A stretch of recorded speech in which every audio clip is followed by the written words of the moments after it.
મારું નામ યોગેશ વરુ છે।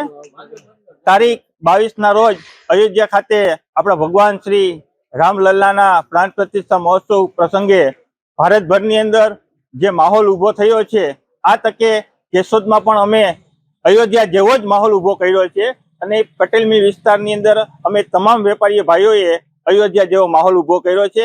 આ તકે અમે ભગવાન શ્રી રામના ચરણોમાં પ્રાર્થના કરીએ છીએ અને ભગવાન શ્રી રામને એટલી જ પ્રાર્થના કરીએ કે સમગ્ર ભારતના બધા જ ભાઈઓ બહેનોને સુખ સમૃદ્ધિ આપે એવી અમે તમારા ચરણોમાં પ્રાર્થના કરીએ છીએ। જય શ્રી રામ। હું વિશાલ સોલંકી, વિશ્વ હિન્દુ પરિષદ પ્રમુખ, કેશોદ શહેર।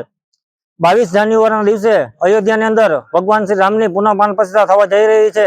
તેમના ભાગરૂપે કેશોદની અંદર પણ દિવાળી જેવો માહોલ ઉભો કરવામાં આવ્યો છે અને વિશ્વ હિન્દુ પરિષદ બજરંગ દળના કાર્યકરો દ્વારા જાહેર માર્ગો પર લાઇટથી સુશોભન અને ભગવા ધ્વજથી સુશોભન કરેલું છે। એવી જ રીતે તમામ હિન્દુ સમાજે ઘરે ઘરે અને પોતપોતાના બિલ્ડિંગો ઉપર પોતપોતાની શેરીઓમાં લાઇટથી સુશોભન અને ભગવા ધ્વજથી સુશોભન કરેલું છે। અયોધ્યાની અંદર જેવો મહોત્સવ ઉજવાય છે એવી જ રીતે કેશોદની અંદર પણ લોકોએ સ્વયંભૂ અયોધ્યા જેવો માહોલ ઉભો કરેલો છે।